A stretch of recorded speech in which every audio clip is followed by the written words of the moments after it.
Hello, friends. Good evening, good morning, wherever you're attending from. Uh, Wishing you all a very, very happy new year. Thank you for being here for season 3. And for the people who are repeating this season, uh, these courses, thank you for repeating again.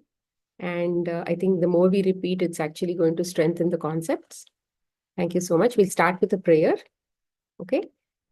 The Supreme God, to my spiritual teacher, to all the spiritual teachers, holy masters, all the saints, holy angels, spiritual helpers, and all the great ones.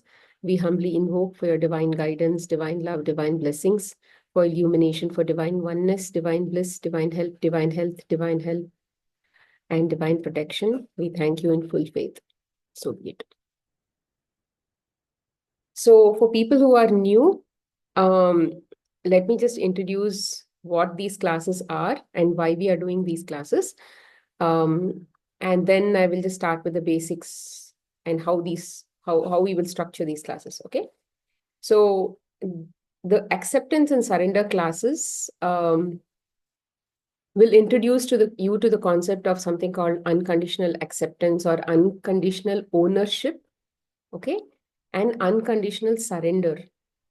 So these two concepts are timeless skills that we already possess, but we have actually forgotten.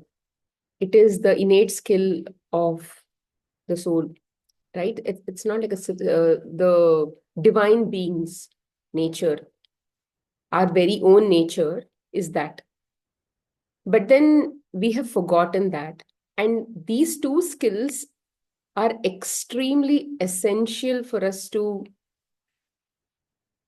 progress in life on any subject.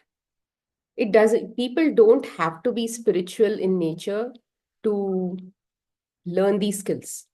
These are necessary. These people may have displayed these skills, even if they are not spiritual. Sometimes you see these in children, and such children go on to shine in any area of their life. They may shine in music, in academics, or they may be very disciplined to their parents, or whatever. It is like the child will be very happy, intrinsically motivated, and all of those kinds of things, right? So these skills are so very important. And this is independent of any religion, it is independent of anything. To be good in any subject, to be able to do anything efficiently, or to be able to master anything in your life, these skills are extremely important. To be able to understand who we are, to be able to not be in denial of who we are. And so that is called acceptance, or owning who we are at whatever point we are. And then to be able to surrender to something else that is bringing you that knowledge. That knowledge, we are surrendering to that knowledge. For example, if you see a student, so-called, let's say good student, right? A good student or so-called. So what does he do? He knows, he's very curious about the subject. So that first, that burning desire about what is that? That curiosity is very important. What is it? What is it? I don't know. What is it? What is this news? What is this new subject? So once that curiosity and that passion to understand something new is within somebody, then what does he do? He understands that he doesn't know it. So that is his understanding, or that is acceptance of who he is. And then he's able to surrender to the teacher, and he's very obedient to the teacher. He's able to let's say, do all the problems that the teacher gives, and all the homework and all those things. And then he comes back home and practices that in various applications. And then what happens? Tomorrow, when a test comes or an exam comes, he is able to score so well. Or, for example, when you look at anybody in music, all the musicians who have really been successful, they do a lot of riyaz. It's not like when they come on the stage and if they are able to sing something flawlessly, it's not like they're looking at a book and singing, right? It's all manodharma, which means they are generating those notes on the fly.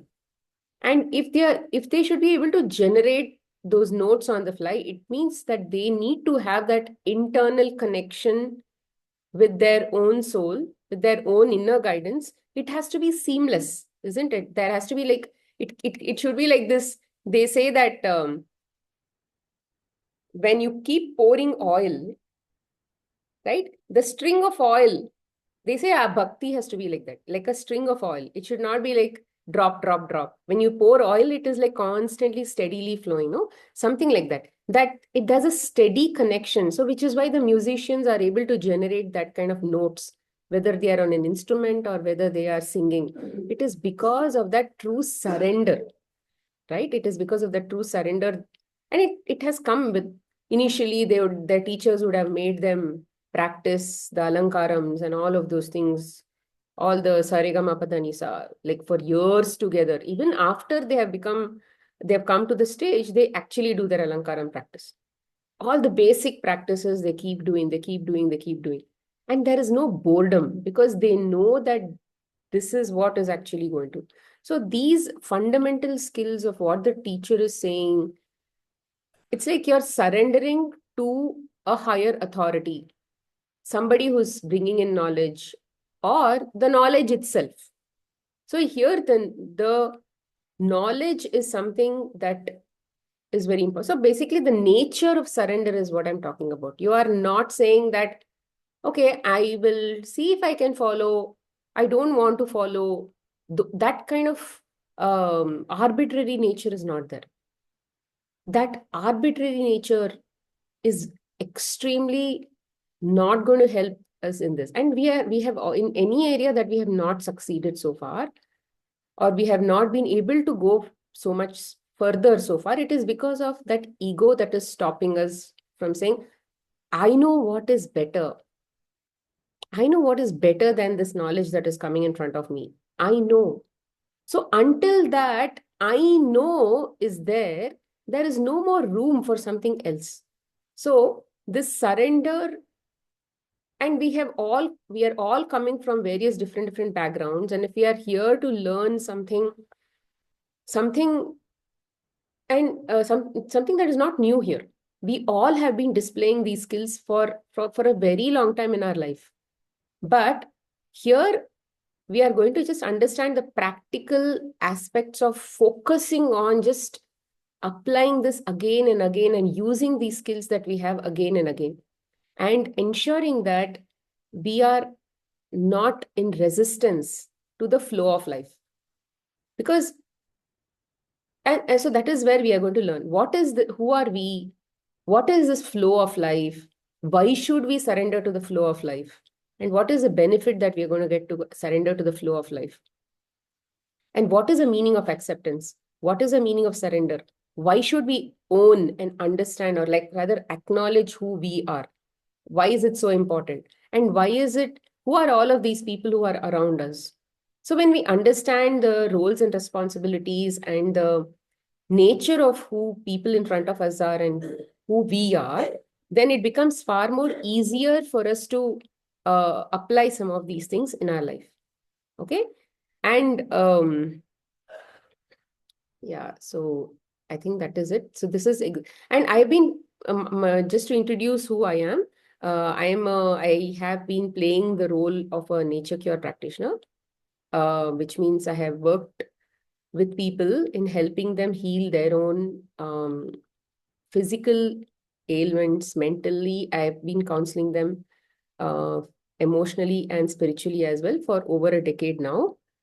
And only now in the recent few years, I've opened up to conducting some group classes or sharing this knowledge in a group.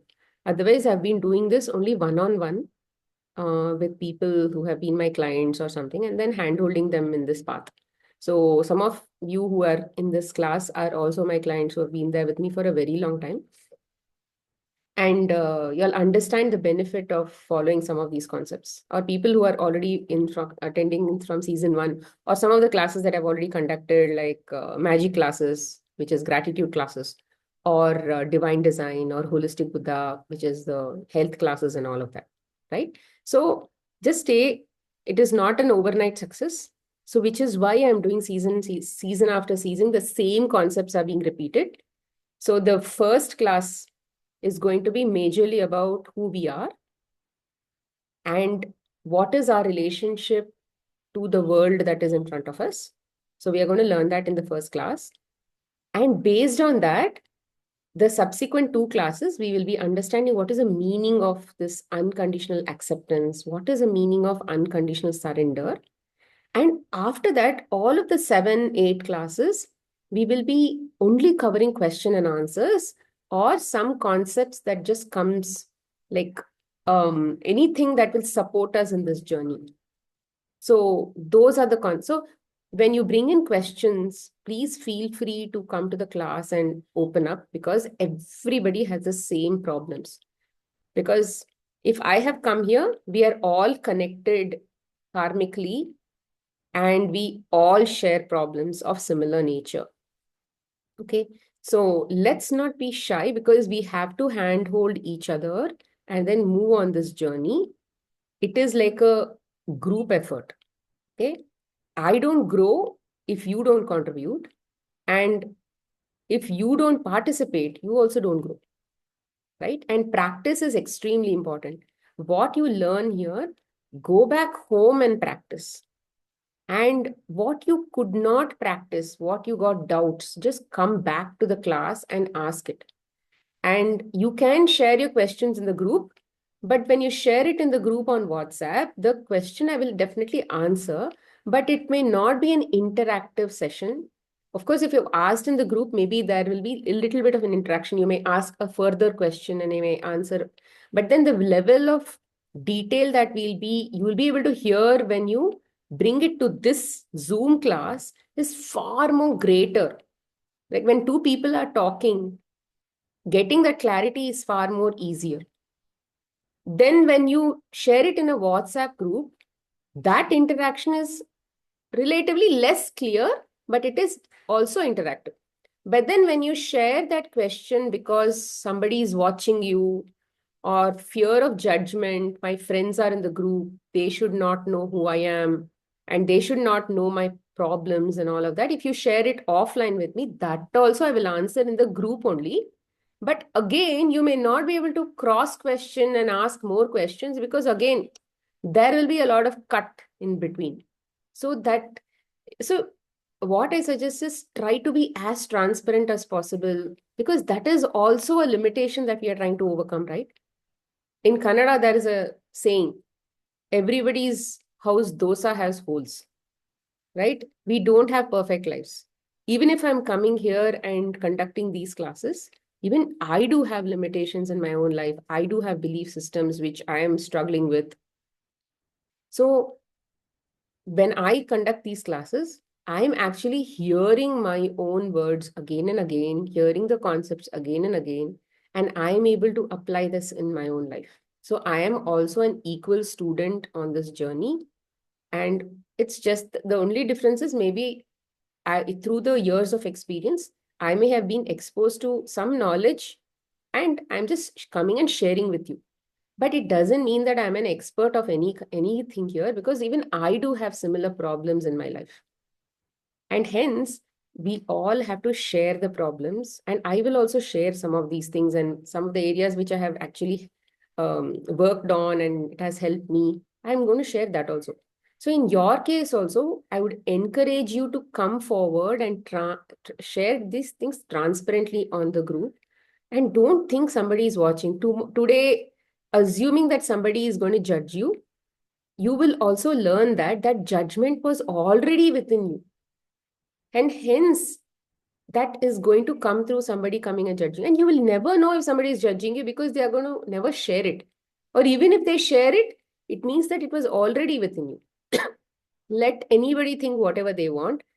you should be focused on letting go of all of the limitations that you have within you. That's all should be your focus. It is your journey. Yes, there are, and then one more thing that you have to remember here, we all have problems in our life. Okay, we are not here to fix those problems, and I'm not going to give solution to any of those problems, because you have attended hundreds of classes where they discuss solution to problems. If mother-in-law is like this, deal with it like this. If father-in-law is like this, deal with it like this. Or if your husband is like this, do this. If your children are like this, do this. Inner child workshop, this workshop, that workshop. We have done enough. Okay, I know we have all come from such backgrounds, but we are here to understand who we are and why is it our reality is always repeating some patterns, and those patterns we will understand are all within us only. And unless we understand the practical ways of understanding ourselves, we may not be able to view our own life with a different perspective. In the past, we have always been blaming our environment or the people in front of us. So, what we will learn in these classes is to come out of that blame game and start taking ownership of the personality or the being that we are. And why is it important to understand who we are? And that, if you are able to slowly get better at, your practices will also start to improve. And please don't, would you say, be disheartened when something is not working for you, because you may have practiced, you are trying your best, but it is not working. So don't have any expectations that something will happen overnight. This is a journey of a lifetime. Okay, many lives are in front of us. The world that we see in front of us is a reflection of, or is a result of many lives that we have led in many incarnations. So we are not here to fix our life problems, but we are only here to discover the happiness and express that happiness or peace and stability within our own self in whatever situations we have in our life. That is all, right? Isn't that what we are all looking for in any relationship or in any area of our life? Only happiness, the state of mind, the calmness, the peace. Because we are not having that, we are not able to get to that state, only we are disturbed. So here we will learn why that disturbance is caused, what is it that we have to do, and how to address it. In a very process-oriented manner, we will learn that. And all that you have to do is just keep applying that, like it's like a process. So just keep applying that in any area of your life. It doesn't matter. It is independent of area of your life, right? It is independent of any area of your life. So just keep applying these things in a repeat loop and it'll all work out. Okay, so that is the thing. And then in terms of fee structure for these classes, there is no particular fixed fee structure or anything for these classes. You can pay as much as you want, whenever you want, even after watching the recordings, before watching the recordings, whenever you feel that you want to contribute, you can contribute. If you don't want to contribute also, you are free to watch or sit in these classes and do the recordings as well. I will do my duty.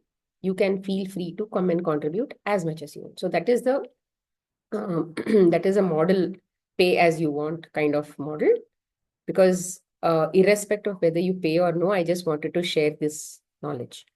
So okay, and if you you can pay on the Google Pay or the Phone Pay if you're in India, or you can, if you're abroad, you can also reach me offline for my bank details and I can share. I didn't want to publish that on the group and all of that. Okay. So yeah, with these fundamentals, let me just go ahead with the, did you all have any questions? You all can unmute yourself and ask.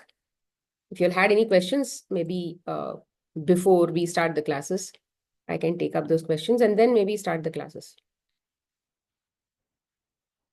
Any questions so far? Doubts about what these classes are? Do you have any expectations from these classes? Anything? No? Okay. I don't have any slides in these classes. Okay. It is just plain talking. And I'm sure you'll have attended many classes with slides and all of that. So there is no slide. I'm only going to be able to tell what the concept is. Okay. So here, I just have one doubt. yeah, sure. Can I just know what is Who pose? is speaking? Sorry. Can you just come on the... This is it will come in the name of Ashwini. Yes, Ashwini. Yeah. Can I know what is the meaning of pose? So we are still in the beginning of the class. I'm sure you would have seen that word in the group. I will Yeah. I will answer that maybe as the class progresses. Okay, ma. Thank you. Thank you.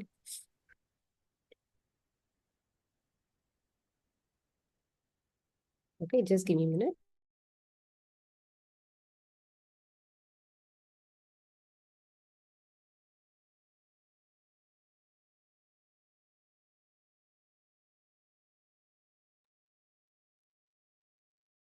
Okay. So you may have uh, you may have heard everybody telling we are divine beings, we are gods, we are a soul, and all of these things, right?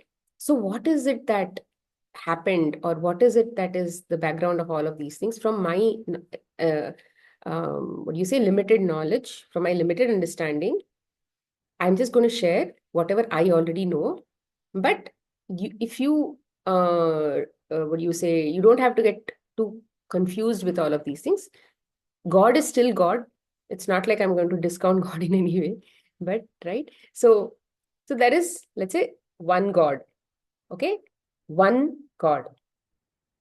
Before this God happened, there was nothingness. Okay, it was just absolutely zero or nothing.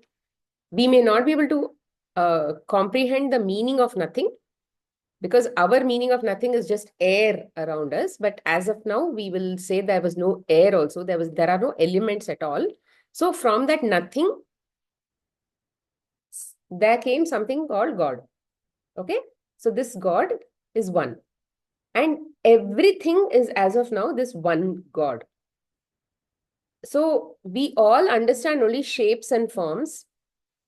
We understand, let's say, Rama, Krishna, Jesus, and their shape and form. But we are not talking about that shape and form. We are just talking about the energy called God. Okay, that energy was just one energy called God.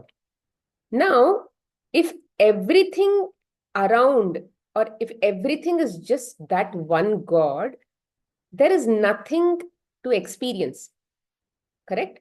There is nothing else but God. So, this God, if he has to experience himself, know who he is, or understand who he is, or whatever, from the same God, or from the same oneness, there has to be something called other also. Okay, inside the one only, there is an another. There is other, which means a reflection of the same God. Inside this is like total whole set. Okay, it is a universal set. From the universal set, right? If there is a mirror image of God, let's say a dream. Okay, God is dreaming about himself being somebody else or something else, a different shape or form or whatever. So this is called separation. Okay, because of this separation, he compares himself to this separation or this different reflected image. Initially, it looks the same, right? Initially, when you look at the mirror, you are still the same. But then this reflected mirror, if this God is dreaming, it can continue to keep changing different forms and shapes. So if this God wants to think of himself as a, from our terms, let's say a lion, this reflected image looks like a lion. if this God thinks about himself as a tiger, this reflected image looks like a tiger. It's like what you think you are, you are. So whatever this God thinks he is, he becomes that in the mirror. So he's imagining or he's dreaming himself to be that. So the dreamer and the dream are both the same, but it is just looking differently. Okay, understood what I said? So there is God and there is a reflected image. Why did this happen? Because he wanted to experience himself. Because if he was one, there is nothing else to do, nothing else to experience. But then when he separates himself as a reflected image, then he'll be able to think of whatever he wants and then feel that, experience that, and all of that. So that is what is called, if you call in Bhagavad Gita, this is called, let's say, the Purusha, and this is called the Prakriti. I'll take a pen and then I'll represent God like a pen with a pen here. Okay. And then this is Prakriti. Prakriti is a reflected image of God. So without the original, there is no reflection. So without Purusha, Prakriti cannot exist. But Purusha can exist without Prakriti also, which means they'll become like this. Without Prakriti means both are together. So, but here, if they are diverted like this, or you can also call this Shiva and you can also call this Shakti, which means in Shakti here can be anything. And obviously, Shakti or the reflected image is not equal to the original. It's like this cannot be the original and this cannot be the reflected. Okay. So the one single entity called God has both the male energy and the female energy. Female energy means something that gets manifested as different shapes and forms. It's not like, oh, feminine is less, she's only a reflection. Okay, we are not going into that level of talking and all that. We are just saying that there is only one energy. When that one energy wants to experience himself, there is one male energy and there is a female energy. Female typically represents a mother because she's giving birth to different creation, right? Creation. She represents creation. So hence, this is called Prakriti. So here, if you look at it from your own perspective, let's say if I am thinking of myself as Purusha, then my own world, whatever I experience, is my Prakriti, which means this pen is a part of the Prakriti, my bottle, my parents or my husband, my daughter, they are all a Prakriti for this Purusha. So in every single point of view, God exists as that main entity only, right? When we think of, let's say my husband is my reflected image or my Prakriti, but God exists from his point of view as also main God only. There is a Purusha within my husband also. When he looks at his own Prakriti, that is his creation. You understand? So there is always a point of view. From any point of view, God is like that Purusha only. He is like that main entity. And from that point of view, everything else becomes Prakriti. So it is not like, oh, I am God, but they are not God. So what are we trying to understand? So in that sense, logically, if I say, oh, my husband and all of those people, they are technically a reflected image of me, but they are also looking like me only. They are also having two hands and they are also looking like human beings. I'm not in any way special. So they must also have a God. So here what is actually happening is I am seeing only a reflected image in them, means it is like they also have God in them. Their God is expressing through them also. But it's just that the behavioral patterns and everything that we see in them, the tendencies we see in them, all of that is a reflection from within me only. Because I am able to see through my eyes and my perspectives and me, right? So this God, whatever he sees, he will see through his mind only. Hence, if I am Purusha, then my Prakriti is very independent to me. It's very customized to me. So your Prakriti, somebody else's Prakriti is very customized to them. So it is very unique. So what does it mean? It means if Smita is Purusha, Smita in the sense, the divine being that I am at an original level, whatever I see in front of me is my own creation. It's like I became, it's like that reflected image is me only. So I have to own that as mine. It cannot be somebody else's. It cannot be a different customization of somebody else's. So that much you have to understand. So coming back to this concept. So there is God and there is a Prakriti. Now what happened? Both are at the same level. Prakriti and Purusha are at the same level, in the sense, same reflection. Whatever is here, what is here also, let's say like a mirror image like this. If there was a pen here, there is also a pen here. But then at some point, what happens? The awareness is there. It's like when the awareness, rather the separation from God increases. Okay, when the separation, let's say the God is here, when they are together, there is oneness. It's like this highest strength, highest point. But then when the separation starts to increase, why did they want to get separated? That much you should understand. For experience, that's all. There was no bigger agenda for the separation. It was just pure different experience. We all know. It's like that God knows what is it to be one, that highest supreme state. He knows.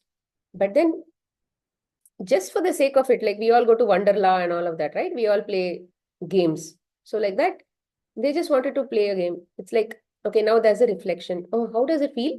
Okay, I'll go separate, even more separate. How does it feel? How does it feel? How does it feel? How does it feel? So the more farther, here also it is still there. Here also it is still there. But this version to this version to this version of reflection to this version of reflection to this version of reflection, what is the difference? The difference is the level of awareness, the level of connection to God.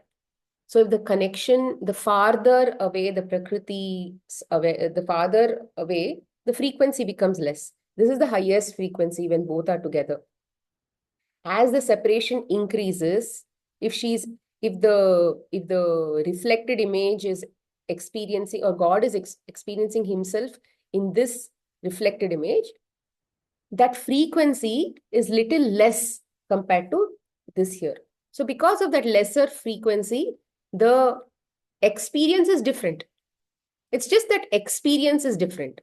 So what happens is, the more farther and farther the reflection is from God, let's say the more negative, let's say this is one, okay? At some point, it will still be positive. But then after some point, it will become like a, what do you say, loose connection, okay? It is like negative emotions will start being experienced. So the more farther and farther we go, the more negative experiences we will experience. But does that mean negative experience is not God? Absolutely not. Everything, like I said, there was nothing, and there came something called God, and everything in this reflection of God is only God. Everything is made of that fundamental ingredient called God. Negative energy is also God.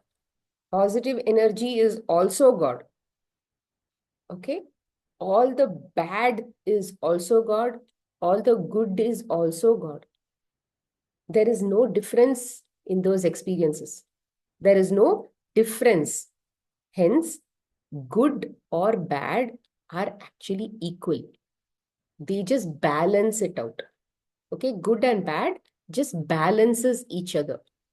See, it's like a mother cannot, even if she may have different types of children, nature of children, she'll probably love what do you say, a very stable mother, equipoised mother, will love both her children equally for whoever they are.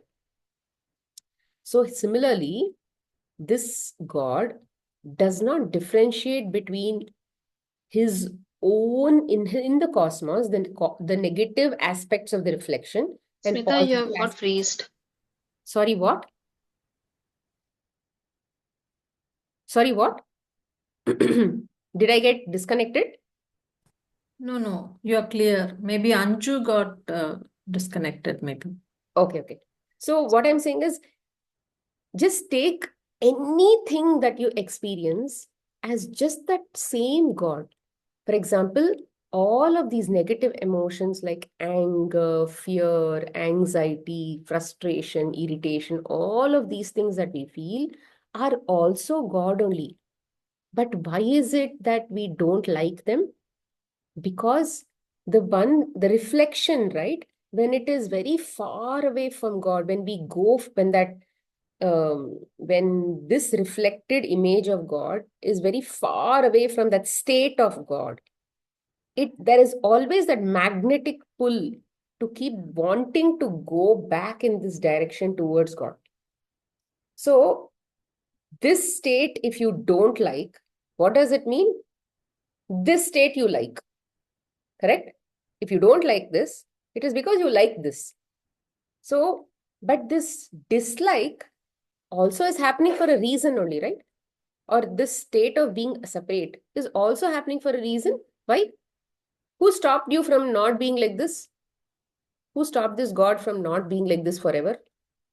Nobody. But why is it that all of these things are happening? Just for the sake of experience. It's like we just go for the sake of experience to all of these thrill rides and all of that, no?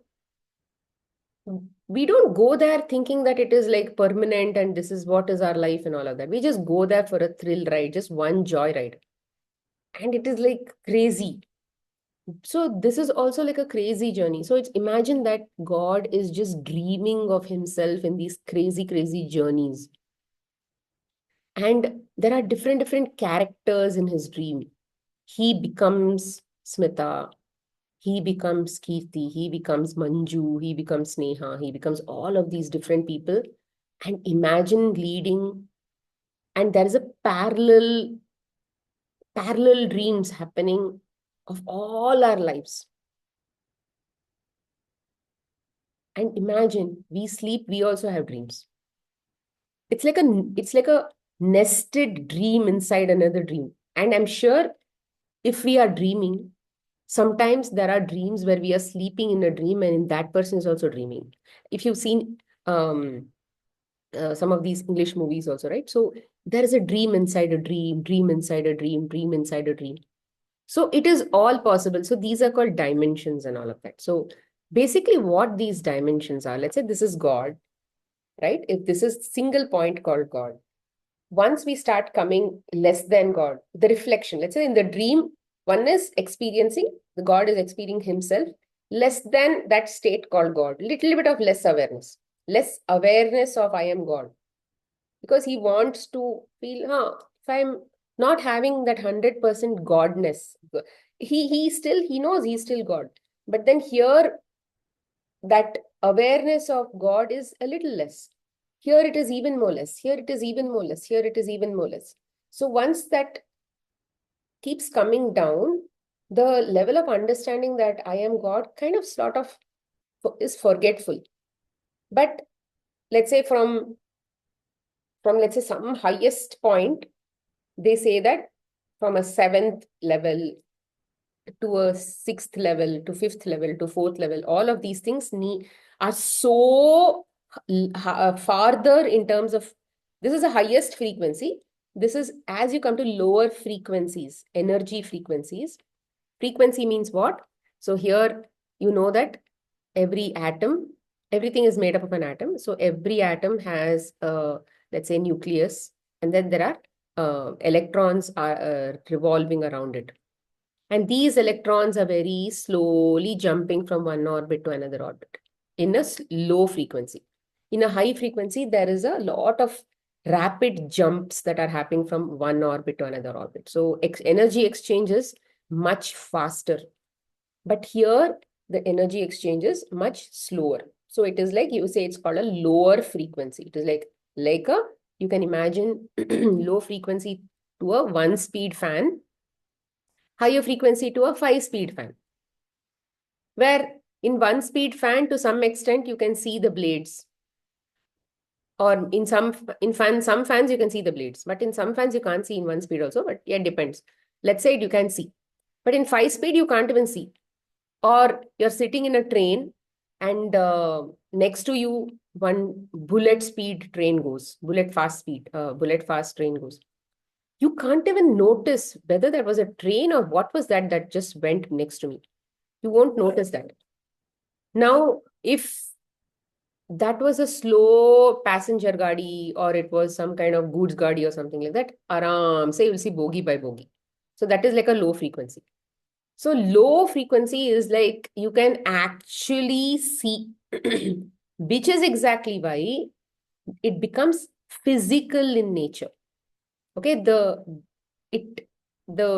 atoms that are coming together in a form of a shape are vibrating so slowly that they sort of become a shape. For example, this bottle is also vibrating at the same frequency as maybe me or this. We are all operating in the same range. Okay, same range, which our eyes can see, our ears can hear. Our ears are tuned to certain frequencies. Our eyes are tuned to certain frequencies. We can see anything that is vibrating in that range, we can see. So to some extent, let's say in the 3rd dimension to 4th dimension, all of that, 3rd to 4th dimension and all of that, they are all physical. There are physical up also in 5th, 6th and all, but it is relatively more lighter or a little higher frequency compared to the 3rd and 4th. We are all majorly human beings in the 3rd and 4th dimension. Okay, so think that for I have conducted some course called Divine Design. In that Divine Design course, there is a very detailed explanation of what the journey Earth went through and what is the journey that we humans went through and all of that. Okay, so if you are more interested, you can actually go through those videos for a better understanding. Parallelly, you can go through that. It is worth it. If you ask me, it is really worth it if you actually take those videos. I didn't want to diverge into that concept or those topics. It is too deep. Hence, I didn't go there, but just understand that if you have time to go through those Divine Design videos, please do. It is actually there on the playlist in the group description. So if you see now, why did we come to 3rd dimension and all of that is there in that classes. But let's say now we are here. Now we have a life. So this physical body, God, when he had to come and experience himself, that pure energy, when it had to come and experience lower and lower and lower levels, it could not vibrate as God, or it's like the same entity here could not vibrate at this level as in that same nature. He had to, let's say, take the help of creating another container and then connect to that container. For example, you can call it soul initially. At a first level, you can call it soul. Soul is like a container for receiving, let's say, the thought of God. Who is the one who is experiencing everything now? It's just that single entity called God. Now, what do I want to experience? How does all of these fragmented pieces in the dream know about it? Through the soul. So that soul is like a container. It's like a receiver, or also you can call it. So this soul will take the thoughts from God, and then it will feel. It can understand the emotions. That emotion of pure love. Now, that soul, if it has to experience that pure love, again, it needs one more object or one more physical. So at some level, some more levels, if that soul comes down, it needs a physical body. Okay, that physical body, before this physical body, okay, there are different layers. Like they say, right, you have different 7 layers, or you have 7 aura or 7 layers around your body. You may have seen that in many, what do you say, spiritual courses or whatever. So we have all of these etheric bodies around us. These are those levels. Oh, one level is now connecting to another level. Another level is connecting to another level. Another level is connected to another level. So it's like a transmission. Like one, if it's like a satellite image, like central connection is God. From that central connection, there are different souls that are connected to that God. So one soul may be connected to different bodies, different bodies in different places. Maybe a soul can be connected to animal body in some other point. So the same soul can be connected to some. So what does it mean? It means that different experiences are being happening at the same time by the same God. It's like so many parallel things are happening at the same time. That is the potential of God. Okay. And I'm only explaining with my limited mind. There may be, these are not something that you can actually talk in a class. God, what is God? You can't talk in a class because it's only an experience. And this is just some, what the mind can, for the mind to understand God's supremacy. I'm just telling few points, that's all. But it is definitely not limited to what I'm saying. It is much more than that. And I don't know what that more is. But what I know is enough for me to be able to look at that energy called God with a very respectful mindset. That's all. It is necessary. If your ego has to surrender to something else, that ego should be able to respect that entity. Otherwise, it will not be obedient. Hence, I'm telling all of these things just so that that respect comes within you. Why do we have to respect? It is because everything that we are ever made of, everything that you can ever think of, is just nothing but God. It means your body is God, your mind is God, your thoughts are God, your emotions are God, your intellect is God, everything is God. But it's just different flavors and different experiences that God is experiencing. Why? Just for fun. You can think, oh, see, I'm facing all these challenging moments in my life. It's so painful. Yeah, all this is for fun. Yeah, all this is for fun. All this is just for experience. And you are not any different from God. You can say, oh, you can't say, oh, what? He's this pervert who's basically doing all this for fun, and I'm here, what, experiencing all these things and crying every day and facing all these challenging experiences. No. It is just the feeling of separation that you think that, oh, he is different, I'm different. No. Oh, you are also the same. Your raw material is also the same. You are made up of the same raw material. So you can't run away from the concept of you being different. There is nothing else. Whatever is possibly happening in the cosmos is nothing but God. So we can't. So at some point, there is oneness. At some point, we are all merging into the same point called God, right? So it is like there is God, and we are this physical body. Why am I say we are this physical body? Because my level of awareness as of now is I am this body. Why? Yeah, maybe some books have taught me that I am a soul and all that, but do I even have that experience? No, I'm not an enlightened person. I don't have the experience of I am God.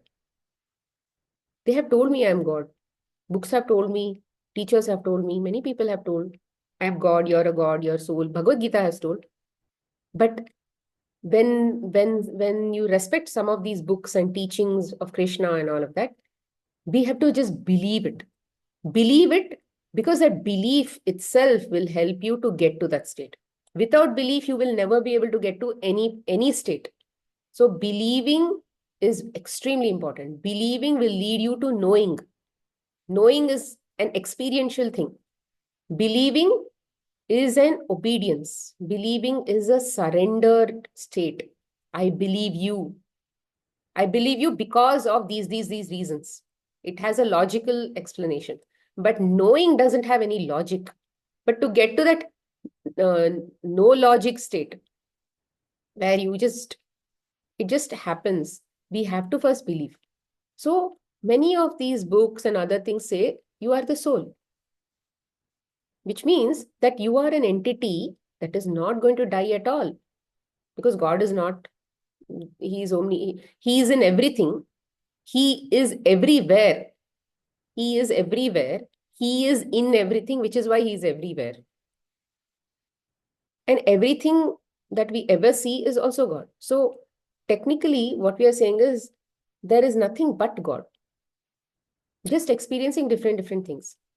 So what? Just for fun. So who am I? I am this entity of God, a reflection of God, which means it's my own decision to come here. When I say I am an entity of God, the one that is inside you, the one that is inside me is the same person, is the same energy. So you can't say that, oh, they are different, I am different. So which is why there is this, oh, we are all one. Sarve jano sukhino bhavantu, we are all one, and all of those things are because look at everybody with that oneness. You may not feel that experientially, but yet we'll have to believe it at least at some point. So just these are all those high level concepts that we just need to remember to be able to walk on this path with some amount of sincerity. It will come slowly, it will come.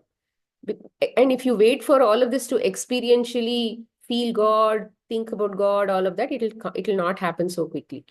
But you have to have that belief, oh, maybe I'll get there one day. That feeling of God will come to within me one day. But for now, I just have to follow this path. That's it. The teachings of Bhagavad Gita and all, we just have to follow, because it is process. It's a process-driven approach to get to that point. If you take a project manager, right? A project manager doesn't run a project through feelings. It is a methodical process. You have a plan, and then you execute the plan. There is a process-oriented approach in how that you work on the project, how people work on the project, and all. So it's where there is a process, there is always a better result. But where there are no process, it's an arbitrary thing that is happening. Today you do, tomorrow you don't do, someday you do half, someday you do full, someday you do use this method, someday you do some other method. So there is no discipline. And we need habits in our life. So when we work on all of these things, we will get to that feeling of who we are. All of the suffering that we are experiencing in this body is also because of that wanting that experience by this God. When we are in this level, right? When we are in this single point of God level, we will only plan all of these things.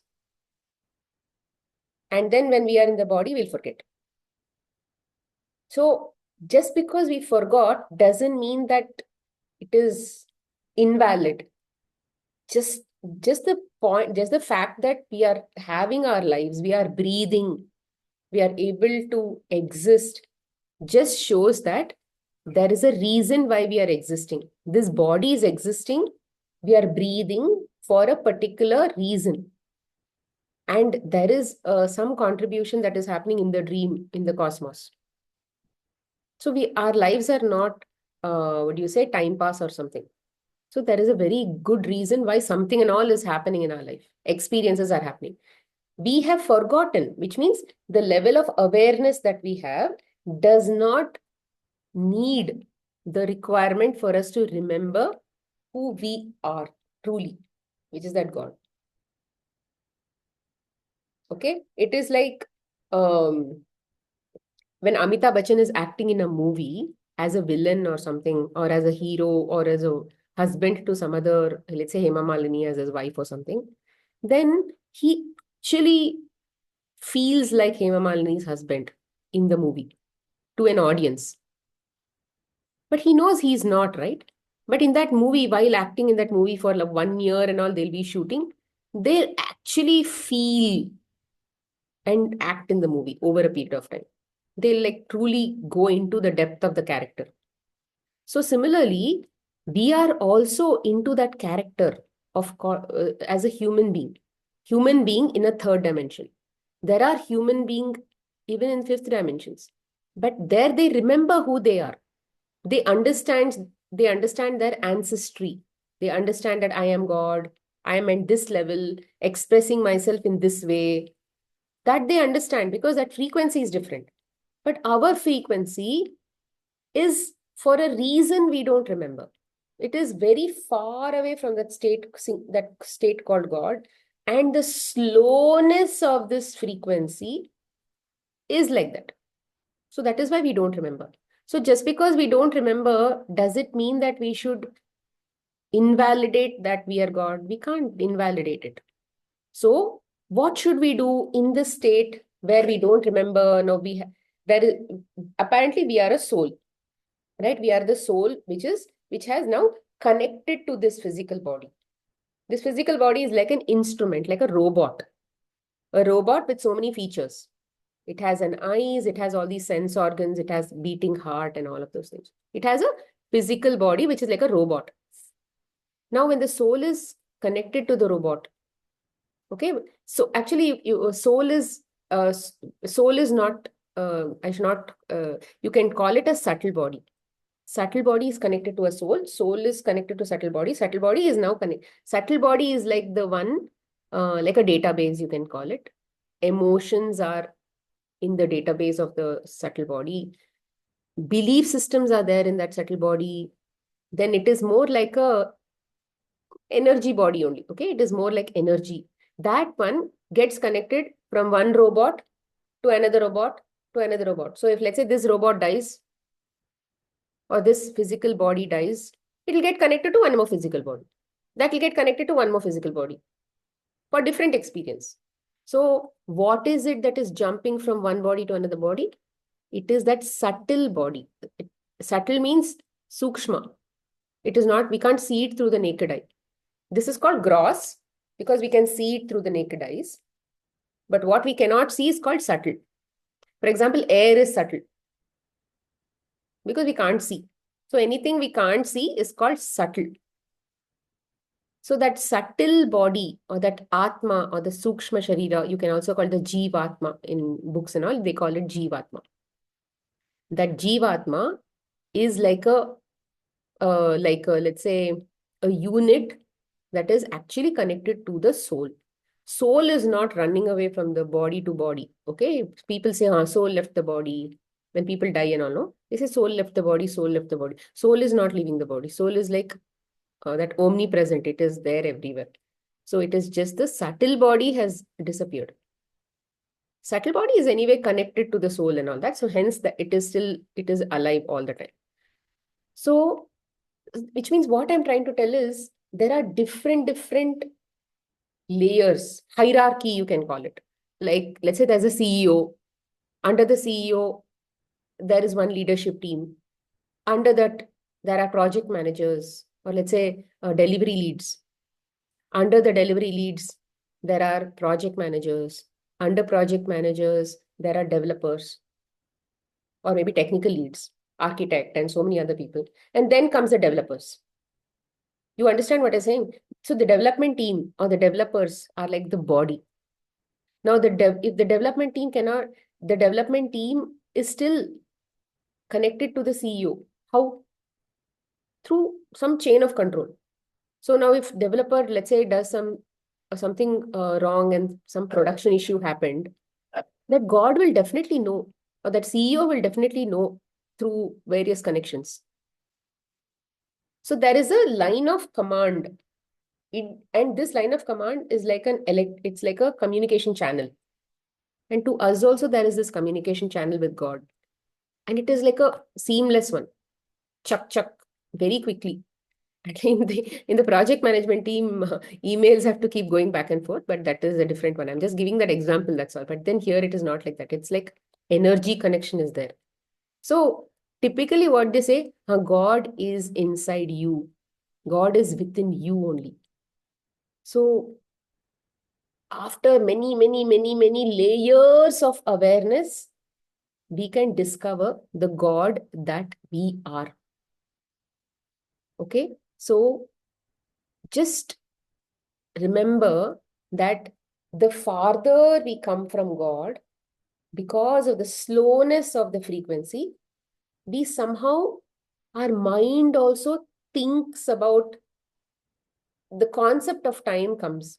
So because of the slowness of, it's like there is only one now moment. God, there is only one now moment like this. If you think about triangle, there is only one now moment. As you keep coming from the point of the triangle, little bit of slowness happened. Little bit of slowness happened. Little bit of slowness happened of that atoms. Then here it is like it is like the longest slowness. It's like now. That now moment is like this, like a rubber band. That is why we have a feeling of past and the future. But actually there is only one now moment, which has no time. In the now moment, there is no concept of time. Actually, there is no time, okay? The concept of time is only because of the slowness of the frequency. But because it is so slow, it's like that now gets stretched like this, like rubber band, and we feel there is a past and the future. Now, let's say in the third dimension, it is this long. The dimension that is above that, which has a higher frequency comparatively, the past versus, it's like that now moment stretch is little less. Further you top you go, awareness wise, that now moment is even less. As you keep going higher, it actually converges at God, which means there is no difference between you thinking about something and something immediately happening. Right? If I think about an apple in my hand, there should be an apple in my hand. If I think like that now, because of the slowness of my mind's experiencing the now moment, and whatever it is, the apple actually will not appear in front of me until that I'm able to resonate with that now moment, which means I must be in that now moment to be able to experience the apple. Let's say I'm not in that state as of now, so hence I don't have an apple in my hand. But if, let's say, a person is always in the now moment, he says apple, that apple will be here. Because that he is now in this level of awareness where that thought versus manifestation of that thought is very quick. Because today, if I think about something, it may happen after a long time, majorly because of that time issue that we have in a concept as a mind. So either way, I'm just telling you the concept of time, that there is no past or future. It is just an illusion. So we have so many teachings by great masters, saints, books, and all of those things saying, don't go to the past, don't dwell in the past, because we can't go to the past. Can we go to the past?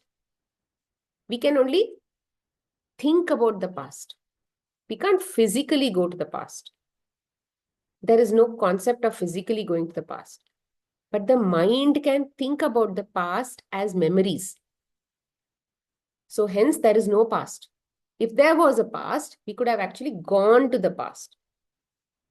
So past is only a belief system, which at a collective level, we all sort of have at a collective level, many of us have, and we have not been able to let go of that past concept. And as our awareness improves, some of these belief systems called, there is my past, there is my future, all of those things will also be let go of. But It depends. It's like, for example, if you are here, if you are here, you can't understand the concepts or the knowledge that we will get at this level. Only when we get to that level only we will be able to understand. Because it is, all of these are just experience, right? When we are here at this level, we are meant to be here for a certain reason. So let's say if I'm here and if I have certain situations in my life, it is meant to be that way. It is happening because the God wants that to happen. He wants those experiences. And hence, how do we, many times we fight those experiences, right? I don't like this in my life. And then we do all of these strategies to get that out of our life. Have we ever been successful either trying to fight it with anger, fight it with anything? All that we are able to do is just get into more and more sadness. So if we are able to come to the understanding that whatever is happening in my life is happening for a certain planned experience. It is all happening for a certain soul plan. Soul is going through, it creates a plan after plan for this particular body. This is an incarnation which has a certain, let's say, time period. And for this time period, what all I will experience. So that is a plan. So in that plan, this body is just getting used. The body is getting used for those experiences, that's all. But the body also has its own artificial intelligence, something like an artificial intelligence. It has something called ego. Every body, right? Every body, every identity, or every, let's say, reflection of God in all levels, at all points of frequency, except God point of frequency, there is something called ego. That ego, what is the purpose of that ego? The purpose of that ego is to help God feel different. It's a unique identity. Because if God is everywhere, he will feel the same everywhere, no? But he doesn't want to feel the same everywhere. He wants a different level of experience. So there is one different identity that ego gives. Maybe let's say at one level, God experiences himself, let's say, as Shankaracharya. At some experience, he will experience himself as, let's say, Archangel Michael. At some frequency, he'll experience himself as, let's say, Ganesha, or as Jesus, or as somebody else, right? It is that identity, that ego will help God to be different. It helps him to be different. So that is the nature of the ego. But once that ego crosses a certain frequency, it sort of becomes, it loses the understanding of who it truly is. For example, let's say at Shankaracharya's level, he knows that he's God. But he's expressing himself as Shankaracharya, so he will do his job and all of that. He will do whatever his purpose is. Or let's say Ganesha, or for that matter, Jesus and all of that. But let's say at some point at our level, this ego has forgotten that I am God. It doesn't understand that I am God. It wants its own agenda. It wants its... So this ego's nature is to keep this body alive. So it will keep trying to give it comfort. It will keep looking for comfort. It will keep looking for getting that happy feeling. All of that. By hook or crook, it will keep trying. Whether I can hurt somebody else also, I can feel anger. Whatever it is, it just wants to keep the body alive. That's all. That is the nature of the ego. And the major focus when we are in this level, when we are in this ego's level of awareness, what is the roles and responsibilities? What is the responsibility that is demanded out of this role is to be able to surrender this ego and take this lost ego. Let's say we can call this lost ego. It has lost its identity. We have to take this lost ego and help it discover or help it understand that you are not this lost person. You are actually having an identity. It's like God is the one who's expressing, and we are just making the ego understand who is actually running the show. So we are telling the ego, we are teaching the ego to not run the show. We are teaching the ego to surrender to the puppeteer or God who's running the show. Understood? So this is the journey. So when we say surrender, we are not surrendering control. We are just surrendering to the controller who is controlling this whole thing. Because even if you fight the controller, even with that limited mindset means here we are thinking at ego level. And ego doesn't know anything. It thinks, oh, I am this body, I know this, I know that, I have this mind, I have. So all of these are belief systems it thinks that it has. But it's not true. See, you in the sense that subtle body has jumped from, let's say, 1,000 bodies so far. That soul has a subtle body, and that subtle body has now gone from one body to another body, one body to another body. Do we even remember? Do we even remember who these other bodies were? We don't. That is a level of awareness we have. We are in that state where we don't, that higher level of awareness also we don't have. From which body I came, how many bodies have I jumped, that much also we don't have. But will we not get that awareness? We will get. But what is stopping us from getting all that awareness is the baggage that we have, that this ego has collected. So what is our job as of now in these classes is to drop off all of those baggages that are unnecessary, which is making us heavy. And in this third frequency or in third dimension that we have forgotten who we are, no? So we will be able to slowly go with, get to that higher awareness. Then what will happen? All of the limited feelings that we have will drop. And when the limited feelings start dropping, then the body will actually feel better and better and better in the same circumstances. Your circumstances are not making you feel sad. It is the body's baggage, the belief systems. Why did we create all these belief systems? I told you the subtle body has a database, no? Emotional database it has, belief system database it has, all of that. And we have jumped, Bhagavad Gita says, some 84,000 bodies or something we have already done, right? So maybe we've been animals, we've been plants, we have taken the bodies of so many different human beings also. We have led a male life, female life, grandfather life, grandmother. We've taken so many different roles. And imagine different stories that we've led. All of that.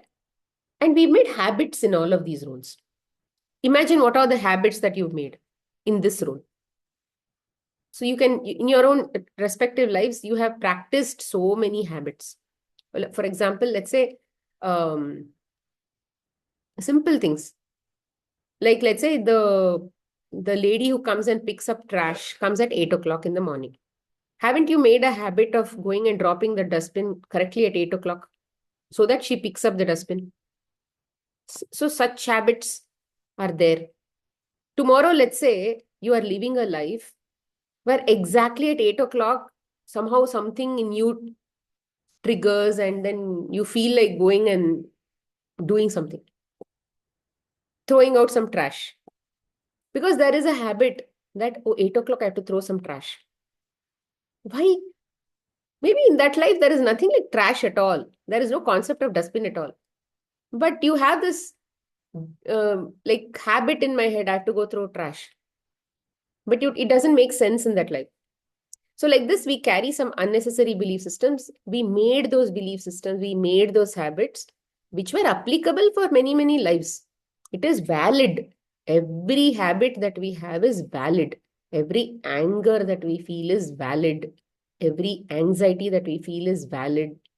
Every jealousy we feel is valid. Every fear, every frustration, irritation, everything is valid because we have spent energy and effort practicing those habits wherever it was applicable. And you have used it for the best. Hence, you should not negate those as invalid. Invalid means it's not right. So it is right. They have all happened for the right purpose. But how do we know what we have to release as belief systems which are not serving us for this life? Who will tell me? There are people in our reflection, people who are coming into our reflection, who are in the reflection, except me at a soul level. If you think at a soul level, everything else is a reflection. Even the body is a reflected image, even the intellect, even the mind, okay, even the people, let's say your husband, your wife, and all of everything that you can ever perceive is a reflected image of you, of that subtle body. It's all a reflected image of that subtle body. It's like the subtle body is like a projector, and everything else is a projection that is coming on the screen. Okay? So the subtle body is now navigating in the reflection.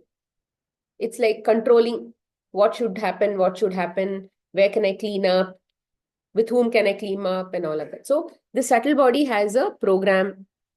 It has a program that these are the belief systems that are not going to be working for me in this life. So I want these people to come and then do these things to this physical body. Some interaction has to happen. Then these things have to happen. Then they have to behave in a certain way.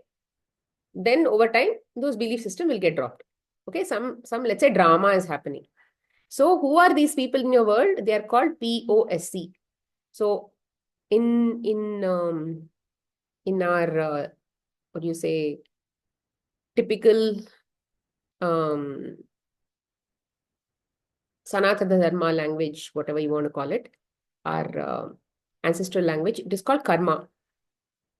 We have so much that we have collected in this subtle body as experiences, habits, and all of those things, right? So those we can call it as a superset karma. Okay? That karma, we will take a subset of that and then we will bring it to this incarnation and we will say, we will experience XYZ, maybe new experiences XYZ, and we will drop off some habits that we don't need. So let's say some habits that we picked up from the past will now be reflected, like, as it's called prarabdha karma. So whatever we get in our life, they call it prarabdha karma. Okay, so these are received as what?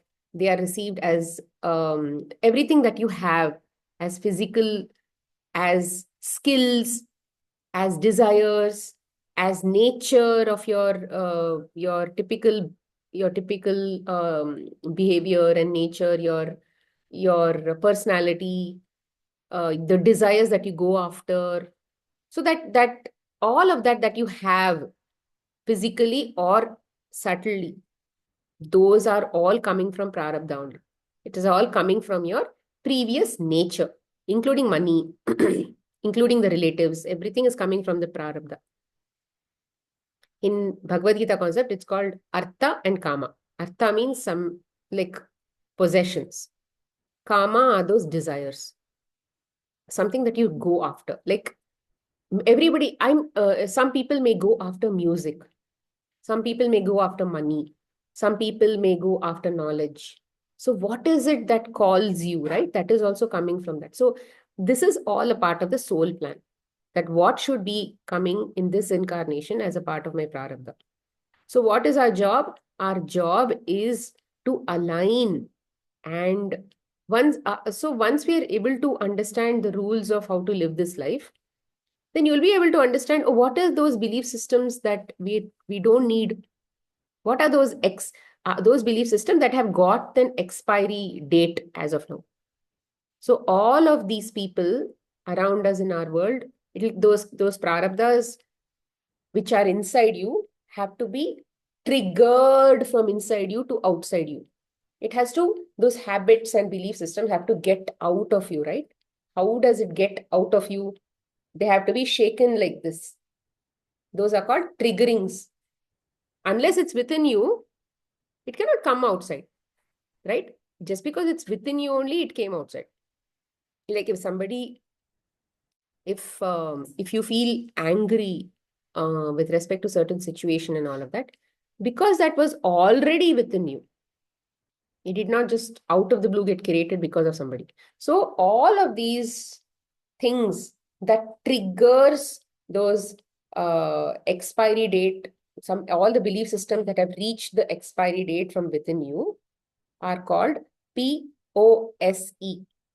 P stands for people or persons. O stands for object.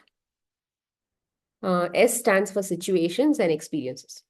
So it will come through people, it can come through various objects, it can come through experiences and situations, and they will trigger all the things that are now no longer necessary for you to continue. And when that happens through all of these experiences and situations and all, it will make you feel uncomfortable. It'll make you feel uncomfortable or like disturbed or sad, or it's like you're not in that happy, joyful state. So when that happens, you should know, oh, something within me that had reached an expiry date is now being thrown out of my body because it has to go to trash. Right? If something has reached an expiry date, what do? We put it to trash. So similarly, everything that has reached an expiry date within us will be, something like shown to you. So people in front of you, objects in front of you, situations in front of you, experiences that come to you will point their finger to a part of you and tell you, this has reached an expiry date. Watch it. And then we will follow the process of acceptance and surrender, which we'll cover in the next class, how and what and all of that. And we will follow some process and then we will release it. We will go through that acceptance and surrender and release it. So the more you keep practicing, all that we are doing is just throwing out something that we don't need. That's it. It doesn't mean that it's like we are all just working like cleaners. We are just cleaning our own insides. That's all. That is the whole job. To keep cleaning. Experience life while you're getting cleaned. That's all. Some new experiences will come. You'll have new belief systems. You're making new habits. You're maybe learning Bharatanatyam this time, which you have never learned in the past. So it's a new habit. But maybe sometime in the future, you will probably let go of that also. So like that, whatever you have ever believed today, tomorrow in some future, you may have to let go of that also. So that is the journey to experience, make a belief system, experience, rather develop habits, understand and like enjoy that experience like deeply. And then when it is not necessary, release it. So there is no attachment to any belief system. You have made a belief system, used it to the best of your thing, and then you release it. It may not happen in this life itself. It may happen across lives. But when you understand this concept, you should understand that all the POSEs who are coming in front of you are just triggering and helping you release and making you lighter and lighter and taking you to a higher awareness. So the journey of God was to come to the deepest point or farthest point and go back to that state. It's like coming from Kashmir to Sri Lanka or Kashmir to Kanyakumari and going back from Kanyakumari to Kashmir. Okay, from Kashmir, when you're coming down, it is called involution. From Kanyakumari, when you go back to Kashmir, it is called evolution. So we are in the process of evolution. We are going from Kanyakumari to Kashmir. And as you keep going higher, you will get better and better state of awareness. Awareness means that inner knowing of who I am. You are not going to gather knowledge. There is no need of gathering habits. Everything is already within you. Okay, everything is already within you. You just have to let go of who you are not. You have become, your ego has, you have taken on various egos, various unique identities as God to just experience somebody who you are truly not, nature-wise. So after that experience, if you just have to keep dropping and keep going higher, and then you will become who you are.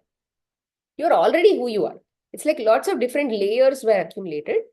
As you keep finishing that, experiencing that layer, drop the layer, go back, then you'll be who you are anyway. It's like becoming naked. You have, let's say, so many clothes on top of you. As you keep, let's say, experiencing all of those clothes together, and then you keep dropping the clothes. You keep removing the layers, removing the layers. What is finally left is God. But at each level, it is still God only. It is still God, but at a different point of view, that's all. It's like you are also God at a different point of view. I am also God at a different point of view. So when two people are arguing, both of them are right. Both of them are right. It is just from a different point of view, that's all. Okay? So I leave you with this higher form of understanding. If you want, watch the recording again. And if this was heavy, let me know and I can clarify even in the next class. There is no hurry for me to jump to the other concepts. Okay? So stay with this until the next week and chew on this, and then we will take your doubts if needed, either in the group or in the class. It's better to take it in the class or in or I can take the questions and then maybe I'll see what to do. If you have questions, put it in the group. If you have questions now, you can always ask. If it was heavy, do let me know. Any doubts so far? Smita, Roshni here. Yeah, Roshni. Roshni here. Yeah, Yeah. Roshni. So it was not very heavy because you've explained it so nicely, it made it very easier.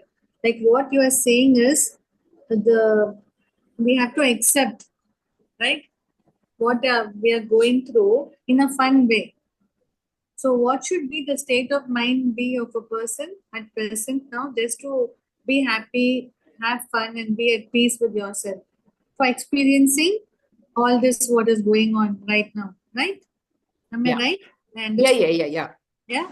So it's for fun for me to experience this. And second thing is, how do I know what God wants me to experience this? Again, accepting all the triggers and letting go of the past habits, right? So will I just have one question. I don't know whether it's too early for me to ask you today. So I will keep coming back and experiencing, like as you said, the subtle body. I'll be keeping on coming as God wants me more experiences. See, what Bhagavad Gita and other things says, this human body is a vehicle. Through this vehicle, you can actually experience the highest that you are possibly, right? The highest form of God that you are. Like, for example, Krishna.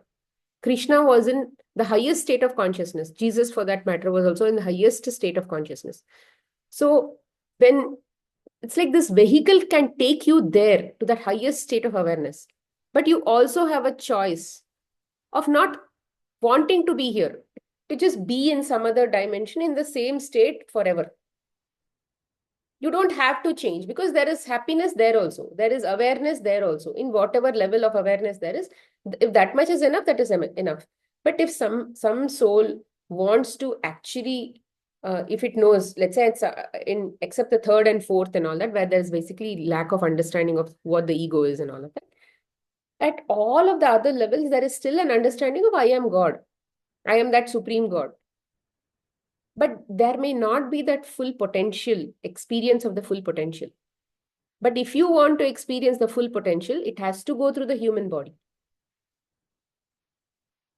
There is a possibility of going to that state or going to that higher state of evolution through the human body. Hence, we keep coming back here. But we are not forced to come back here. We make a choice to come back here. So you said no that Purusha and Prakriti, when they are close, that oneness, you said no, this moment, this now and all. So we have to experience this state of mind of oneness and being in the now and keep coming back again till we be in this state, or how, Smita? It is just an experience, right? So there is, like for example, many ascended masters and all, they come here even after they've reached a particular point, just for the sake of helping other people in this journey. See, today in our level, we are seeing only a reflection because we have to learn to let go of who we are not. But at some point, there is no reflection. You're seeing things as they are. It's like you're seeing other souls in different bodies as they are. There is no reflection concept. In the sense, you're not seeing yourself and learning from that and all of that. You're just seeing things as they are, and then you're just accepting everybody who they are and living in the same level. So there are people who come like that also. And there are people like us who are constantly still taking bodies and then getting to a state where we are truly understanding who we are. But just because we attained enlightenment or at some point of self-realization doesn't mean the journey stops there. The journey is infinite because God is infinite. Okay. So no, we have that. Here, whether we don't want to come back here, it's a what you say, it's a question that may not actually be relevant because once you're out of this body, that question itself is dropped. Right? But what is very important now is when we have a life, when we have a family, when we have challenges on a day-to-day basis, what is it that is actually bothering me today? Is that lack of peace and happiness. So hence, that is why we are here to learn. These bigger things, bigger concepts and all of that those high-level concepts are just explained to help us understand that the reverence that we need to have towards who we are or the God that is within us. Okay. That's all. That much of reverence is more than enough to understand that reverence only all of this background. But once that reverence is understood, that we just have to just move on with applying the concepts and doing the cleanup work, which is dropping the baggage of who we are not. In the past, those belief systems were who we are. But today, maybe many of the things are not who we are. For this incarnation, it may not be needed. So now the POSCs in front of us will trigger that, will push us to remove that. So what is that? How do we understand that? And how do we let go of that? We will cover in the next few classes. Thank you, Smita. Yes. Thank you. Yeah, Pavitra? Yeah, hi, ma'am. So last time I have discussed with you also in the group also regarding a maid. I think you remember it, right? I surrendered for my If old you're maid talking I about surrender and acceptance and all, we will cover Ah. that in the next class. You bring this Okay, example okay. then, unless it's like Yeah, this is an experience, so I'll bring it that class if then. you've already applied the concept, then definitely do share. Yeah, I had already Share. applied the concept. Share. I was having a maid and she had abruptly left me. So I was in a need for her and she left me. So for almost 2 years now, I was desperately wanting her, but she was not coming. I approached her, but there is something or the other. I could not able to get her again. And finally, I surrendered. And last time I shared in the class that I got another one all of a sudden. She herself came to take care of my children. Correct, I But remember. now everything is settled. And I thought that the karmic account between my elder one and that maid was already over. So, however, how much ever I try with even higher salary or better terms, I'm not going to get her again. And I completely let her go. That is the time before a month, by mid of November, I completely let her go. And last week she came here to my place and said she is ready to come back. Hmm. So I was like, I was now in a state like I completely let her go. And now there are people who had supported me in my tough times. Because without those people who I have now, it would have been very difficult. So I told her now I don't have an necessity. So if there is one, I'll definitely call you. But then somehow I felt like, am I not respecting the universe? Because I surrendered and I let her go, and everything was settled. And now she herself is coming back. So I that small doubt I had in my mind, but then I felt in my state, I felt whatever I had done is what is feeling right to me. So there is nothing to worry. That is what it came. But the moment it was 2 years, ma'am. It was in 2022 the things had happened, and from that I had called her multiple times. And the moment in mid of November, I wrote journals, I did meditation, I shared in the class with all the knowledge, I implemented it. And now within a month, she came and she said that she is ready to come. But I'm not in need for her now. So I said, I'm sorry. If there is a requirement, I'll call you back. Yeah. This So I wanted to share actually. thank you so much. So this what you decided to do at that time, what you felt to do right at the time, is based on the level of awareness that you have. That may continue to evolve, and your feeling of what is the right thing to do will also evolve, because that rightness is like a package deal that comes with that awareness that you are, that you have evolved to, which level that you have gone to. So if you are in this level, the package that comes with you, like let's say the free gift that comes with you is that knowledge of rightness. Then here the knowledge of rightness will be something else. So hence what you feel is right, you do, but without any expectations of outcomes. That is what we will learn. Smita, I'll share Thank you, next ma'am. week, Thank you. okay, about surrender and acceptance, okay? Yeah. It's about my very close relation. So I want to share it next week, not today. Yeah. Yeah, sure. Thank you so Thanks. much. Take care. Thank you so much all for joining. Bye. We will end the class. The Supreme God, we thank you for your divine blessings. To my spiritual teacher, to all the spiritual teachers, holy masters, all the saints, holy angels, spiritual helpers, and all the great ones, we thank you all for your great blessings. Thank you for this class. Bye. Thank you so much, Smita. Thank you. Thank you. Bye. Thank you.